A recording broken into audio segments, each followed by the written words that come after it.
Ora, estamos-nos aqui a ajeitar. E, Andreia, fala-nos um pouco acerca de quem é a Andreia, o que é que faz, um bocadinho da sua vida profissional. Sabemos que é engenheira informática, mas se calhar lá em casa nem todos sabem o que é que realmente, na prática, se faz como engenheiro informático. Bem, eu sou engenheira informática e um engenheiro informático pode fazer muitas coisas. Eu, neste momento, faço já há alguns anos investigação científica na área da tecnologia. Neste momento, essencialmente na área da educação. Mas hoje nós vamos falar sobre tecnologia, mas tecnologia relacionada com as crianças até aos 8 anos. As crianças, elas, gostaria de dizer já que elas tentam fazer nos ambientes tecnológicos aquilo que fazem nos ambientes não tecnológicos, que é brincar, todo o tipo de atividades que elas costumam fazer. Digamos que é uma espécie de espelho para o mundo virtual, digamos assim. Portanto, o perfil da criança espelha-se tanto nas brincadeiras comuns do dia-a-dia, como dos mundos virtuais, das tecnologias. Eu preparei alguns tópicos que penso que são interessantes e penso que são interessantes especialmente para todos aqueles que têm crianças. Temos aqui uma imagem já de um pequenino, não é? Que deve estar dentro dessas idades, e nós vimos que ele está com muita atenção, muita curiosidade. Ele está realmente com muita atenção. Assim. Está com muita atenção. Na verdade, as crianças até aos 8 anos, elas têm como uma vida equilibrada e têm várias atividades. O contacto com a tecnologia, ela dá-se normalmente aos 2 anos de idade, portanto é mesmo muito cedo. É. E é com o telemóvel, com os tablets, essencialmente não é? com os telemóveis da família. Da mãe, do pai. Elas têm a capacidade de aprender muito rápido e aprendem de uma forma tentativa e erro que os adultos já, tentam evitar, não é? Claro, têm mais receios de estragar, não é? E eles não têm tantos receios, vão mesmo e vão aprendendo, vão descobrindo, não é? Sim, vão descobrindo. Naturalmente. Então, para esta faixa etária, temos a leitura, o entretenimento, informação, a criação e comunicação. Portanto, são as áreas-chave em que a criança se dedica, digamos assim. Aqui há algo extremamente importante, que é os pais têm uma importância extrema no acompanhamento das tecnologias. Portanto, não é aconselhável, digamos assim, deixar a criança completamente delegar, digamos, essa responsabilidade na tecnologia. De filtrar, não é? Exatamente. O que vê, o que faz. Sim. É importante os pais, porque normalmente hoje nós vemos isso facilmente num restaurante, um telemóvel na mão de uma criança muito pequena, e os pais estão distraídos e não estão a ver, não estão a acompanhar. É nesse sentido que está a dizer que é importante os pais acompanharem? O que eu quero dizer é que é um pouco mais profundo do que isso. Os pais, eles devem ter um conhecimento também do que é a tecnologia, desenvolver as suas próprias capacidades e skills tecnológicas para que possam dar um acompanhamento informado às crianças e possam mediar e gerir o acompanhamento da criança e a evolução da criança a usar a tecnologia. Quanto mais as crianças usam a tecnologia, mais skills, digamos assim, mais ágeis vão ser no uso dessa tecnologia. É muito engraçado, eu estava-me aqui a lembrar, o meu filho era muito pequenino e ele já mexia no tablet, estava habituado, e um dia ele ainda andava muito mal, chegou à televisão e tentou ligar a televisão só a tocar. E eu achei muito engraçado, porque por acaso a televisão não se liga assim, mas aquela realidade já estava interiorizada numa criança tão pequenina. Sim, não está preparado para esta apresentação, mas de facto, muitas vezes para estudarmos e podermos aplicar fazermos bons softwares, bons produtos, vamos ter que estudar o que é a interação pessoa a pessoa e a interação pessoa-máquina, e há muitas semelhanças. Portanto, isso faz parte do ser humano mesmo, da interação. Bem, temos aqui o cenário o cenário tecnológico tecnológico global. Bem, é um conceito, todos os aparelhos e objetos encontram-se ligados entre si, é digamos, uma sigla que nós chamamos IoT, Internet of Things, que na verdade, estão muitos dispositivos ligados e sensores e atuadores ligados virtualmente, não é? Essa conjugação com a mídia vai sempre introduzir novas oportunidades que nunca foram antes vistas. Para além disso, também é importante pensar que o mundo tecnológico é algo que evolui muito rapidamente, que nós temos mesmo que acompanhar, que estar aptos. Portanto, estas oportunidades estão sempre a acontecer rapidamente. André, eu não querendo cortar o raciocínio, tenho mesmo que cortar o raciocínio. Sim. Temos uma chamada, alguém nos ligou. Muito boa noite, vamos atender a chamada e ver quem é que nos está a ligar. Muito boa noite. Boa noite. Ora, quem temos o prazer de receber aqui no nosso programa durante esta rúbrica? Ana de Setúbal, estamos a ouvir, e a Ana quer falar acerca do tema, ligou para nos dizer algo. Sim, para deixar um beijinho muito grande à Andreia, que ela quer que está muito bonita, aliás, são as duas muito bonitas. Muito obrigada. Obrigada. Especial para ela. Muito obrigada. Obrigada. Gosto muito de ouvir. Ela muito bem, ensina coisas muito importantes. Está identificado. Eu era para lhe deixar um beijinho. Okay, obrigada. Olha, muito obrigado por ter ligado. Foi muito simpático da sua parte usar as tecnologias para chegar até aqui ao nosso programa. Com certeza. Muito obrigada e uma boa noite para si. Boa noite. Boa Um noite. beijinho para todos. Obrigada. Está a ver? A tecnologia tem destas coisas. Sim, fabulosas. Ora, continuando aqui no cenário tecnológico global, não é? Este conceito.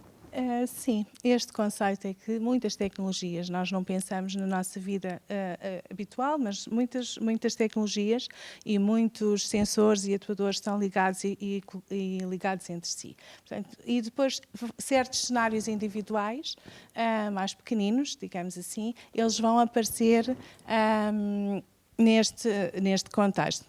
Por exemplo, como eu dizia há pouco, as crianças vão fazer num ambiente virtual exatamente o que fazem. Sim.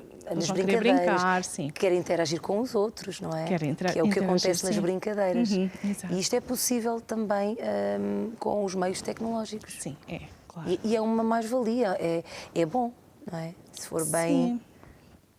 Sim, claro que é bom se for bem mediado, não é? Exato. Porque tudo tem um processo de aprendizagem, existe sempre uma curva de aprendizagem para podermos aprender algo, não é?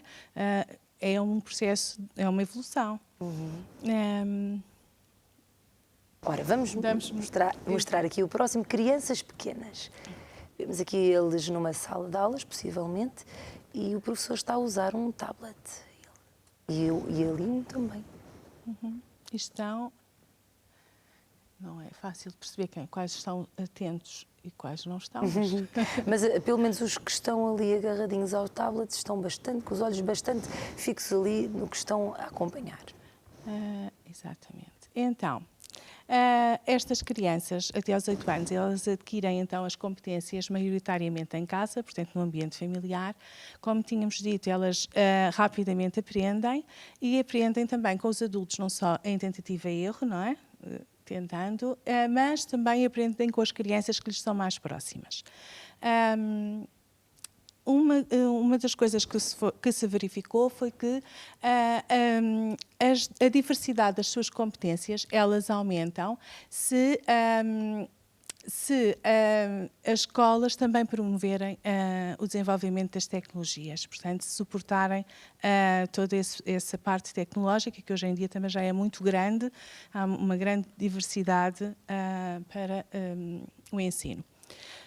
Os próprios pais, eles também vão dar mais atenção e vão dar mais força, digamos assim, às tecnologias, se a escola também apoiar essa iniciativa. Portanto, se a escola usar os meios digitais para, por exemplo, os trabalhos de casa, tudo isso vai afetar o comportamento dos pais. Hoje em dia até os manuais, eu não sabia, desconhecia, mas soube que os manuais escolares também estão disponíveis em formato digital. O próprio manual tem um código e não sei se são todos, mas pelo menos alguns eu sei que têm, para que eles possam também ver os mesmos manuais que têm em papel no computador. Também é bastante interessante, é uma iniciativa também que já os envolve nesta realidade tecnológica. Bem, acho Vamos que mudar? vamos. Em casa, não é? Temos aqui. Aqui só uma estatística, uma pequena estatística, portanto é de relativamente recente. Portanto, de computadores em casa com acesso à internet, temos 68,5% e nas escolas primárias 83,7%. Portanto, isto é só para dar números, não é? Sim, para termos também uma noção, na realidade, nas que é que escolas estamos a falar? até temos uma percentagem elevada. Quer dizer que não estamos assim tão atrás. Até já estamos a avançar neste processo. E em Portugal estamos também Em Portugal, o padrão geral da paternidade. Bem, o estilo de mediação tecnológica depende da atitude dos pais relativamente à tecnologia e também das suas competências digitais, como eu tinha falado anteriormente. Portanto, tudo isso vai afetar este contexto digital da criança. Nós, em Portugal, sabemos que temos dos 0 aos 3 anos o berçário, a seguida temos o infantário e, por fim, a primária, não é? Enquanto aos tipos de escola.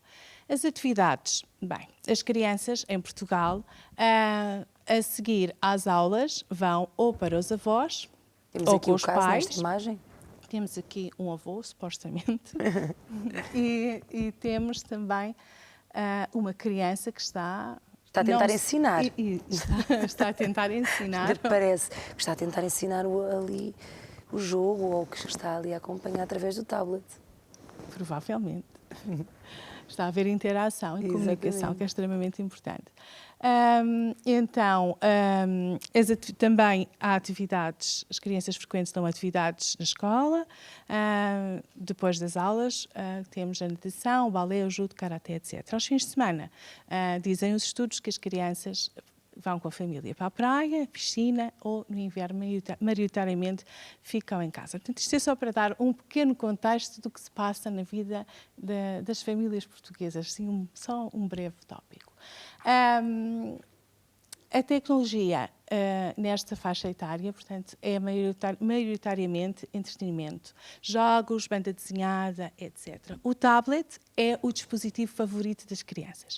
Do que é que elas gostam? Bem, gostam dos sons, gostam das cores, apreciam a interação, como estava a dizer há pouco, e também da diversidade, das diferentes coisas que lhes permite fazer. Também gostam da portabilidade do dispositivo, que é algo, portanto, um tablet é muito fácil transportar para qualquer lado, e virar, e rodar, não é? E tirar fotografias e dar para imensas coisas. Tipicamente elas não se envolvem nas redes sociais e há aquele fenómeno de espelho que eu já tinha falado anteriormente, que é as atividades que as crianças têm preferência offline, são aquelas que elas também têm preferências online. Estamos a falar nas crianças até aos 8 anos, sim, não é? Porque estávamos aqui a falar das redes sociais, até aos 8 anos, elas ainda não estão nessa realidade. As crianças não têm grande percepção dos perigos reais que podem correr. O tablet para elas é um brinquedo com todas aquelas aplicações que gostam, uns gostam mais de umas aplicações, outros de outros, portanto depende do perfil da criança. Embora os pais estejam conscientes de alguns perigos, como por exemplo do bullying, mas a sua maior preocupação é efetivamente o contacto com os estranhos, né, com as pessoas que eles não conhecem. Quanto às estratégias de mediação que estávamos a falar, da importância dos pais acompanharem os filhos em todo este processo, elas são pouco usadas, essas estratégias. Portanto, há aqui um desafio a fazer aos a pais. Quem está lá em casa, não é? Exatamente. E a mim também, quanto mãe, também quero ouvir e aprender. investigar, e agora digo eu como investigadora, investigar no sentido de ajudar a criança a melhor usar e aprender acerca de tecnologias. E, no fundo, também proteger, não é? E, portanto, Sim. os pais... Eu vou dar um exemplo a propósito do que está a dizer. No outro dia, o meu filho estava a jogar um jogo e eu fiquei muito espantada porque eu comecei a ouvir pessoas do outro lado. E eu não sabia que aquele jogo que ele estava... Por acaso, o micro dele está desligado, ele não consegue. Mas com amigos, era um grupo, mas eu fiquei muito... Mas eles estão... Fiquei... Não sabia, não conhecia. E logo me apressei a ir descobrir mais sobre o assunto. Porque pensamos, está ali a jogar, mas no fundo ele estava a jogar com outras crianças, por acaso conhecia, porque era em grupo fechado, mas que têm amigos que ele não conhece e que também lá estão.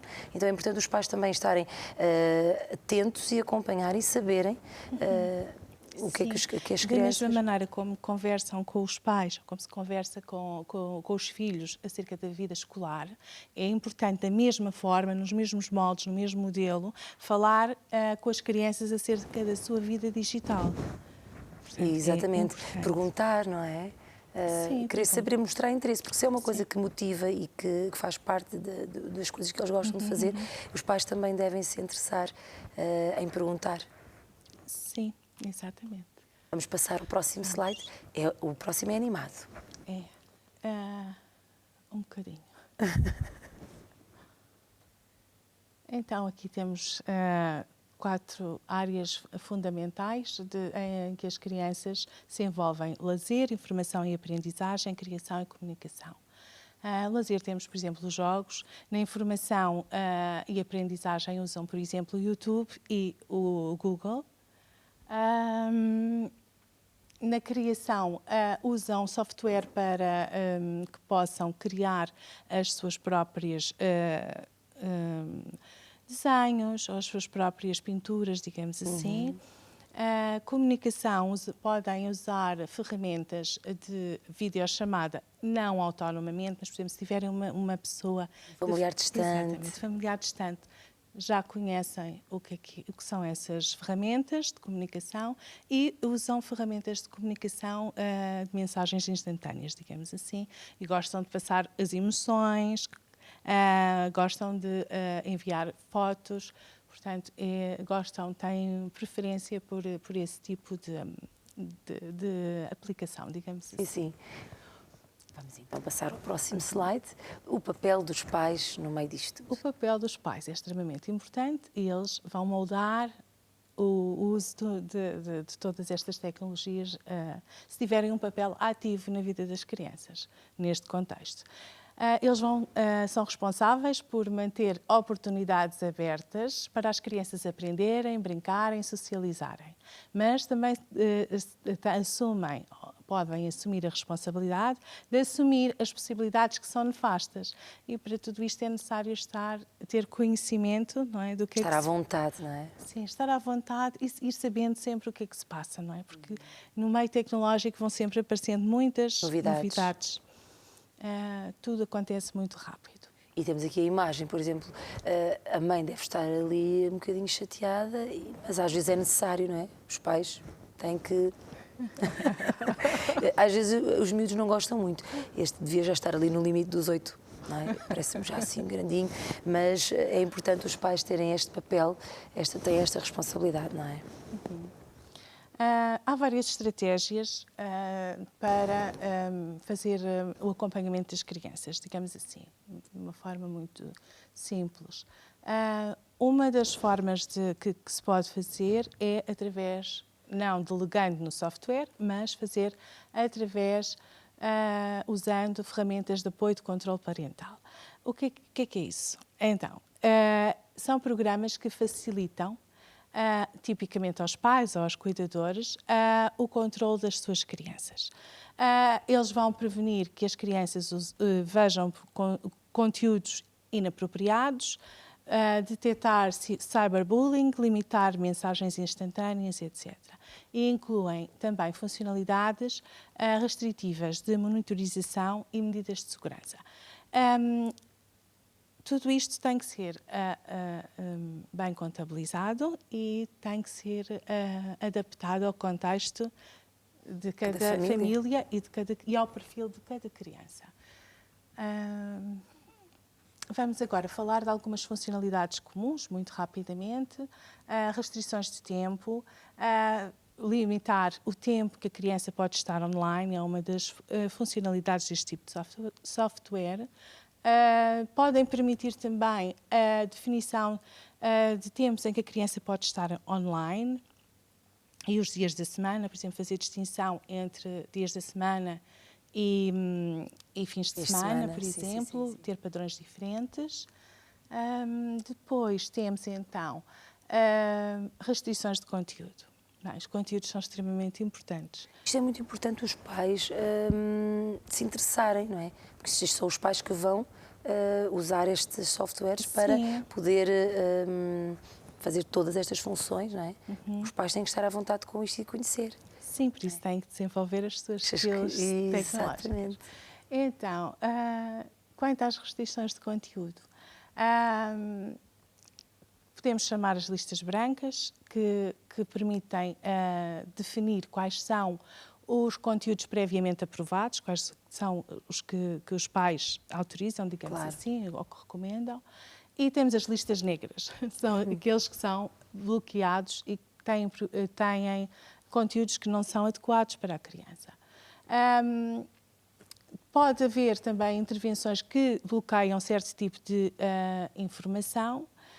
Agora, posso falar um bocadinho em termos de implementação. Bem, em termos de implementação de software, portanto, isto poderá, só para dar um cheirinho, ser feito com base em categorização, não é? Categorização dos conteúdos, digamos assim. E, por exemplo, a análise automática de imagem. Portanto, para se conseguir fazer este tipo de software, são colocadas em prática várias tecnologias que vão permitir convergir para o objetivo, que é, neste caso, restringir o conteúdo. Claro. Inadequado a uma criança até 8 anos. E deve ser sempre aplicado ao perfil da criança e ao seu desenvolvimento. Como é que... Não há assim receitas. Isto é através de uma aplicação? Tem que ser adquirido? Como é que a pessoa pode... Sim, normalmente essas aplicações são adquiridas. Mais à frente eu terei uma tabela com algumas, não são todas, mas escolhi algumas com o maior número de funcionalidades. Mais abrangente, não é? Sim, mais abrangentes, porque há uns que estão mais focados numa área, outros noutra. Portanto, tudo isso tem que ser escolhido com base na família em si e no perfil das crianças. Em relação às restrições de atividade, os jogos, não é? Para não efetuarem atividades económicas, atividades sociais, vamos também poder limitar o número de pessoas com quem a criança vai interagir.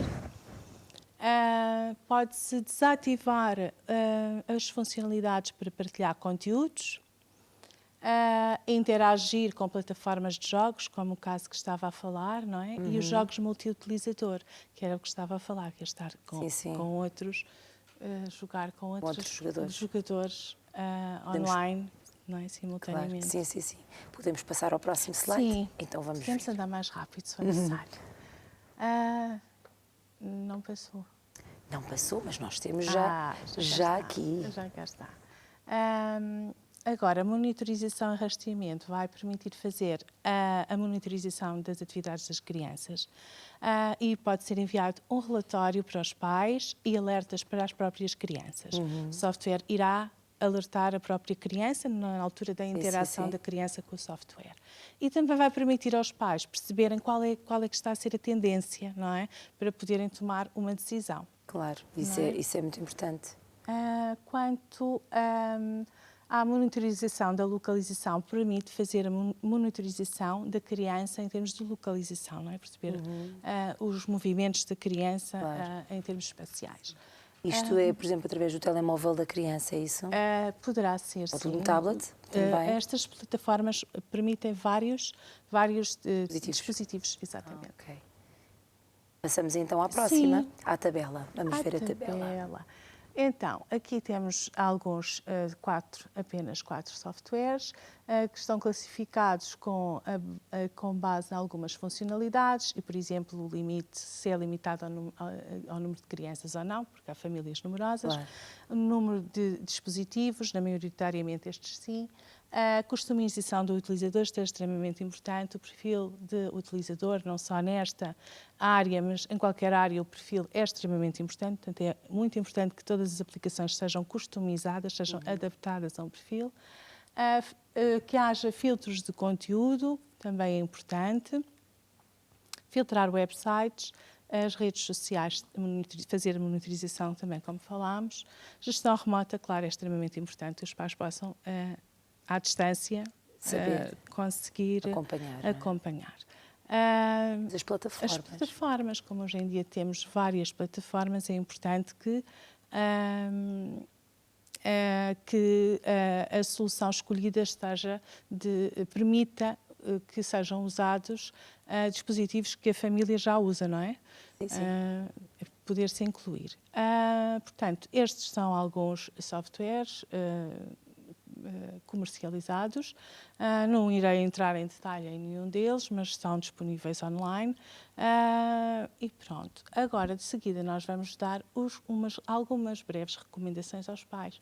É serem proativos, não é? Terem uma atitude bastante ativa quanto à utilização do software e de aplicações por parte das crianças. Devem também melhorar constantemente, portanto, as suas competências digitais, porque a Estarem sempre a atualizar-se, Sim, não é? exatamente. Isto hoje em dia realmente estão sempre a sair atualizações, não é mesmo? O mundo tecnológico gira rápido. É isso.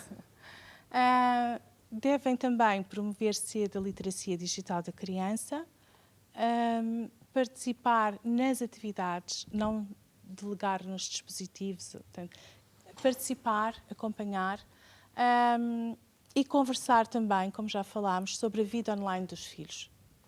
Da mesma maneira como falam sobre a escola. O diálogo é importante também O diálogo é extremamente importante. tema. Existem várias estratégias para acompanhar, nas quais os dispositivos de software podem ter alguma contribuição.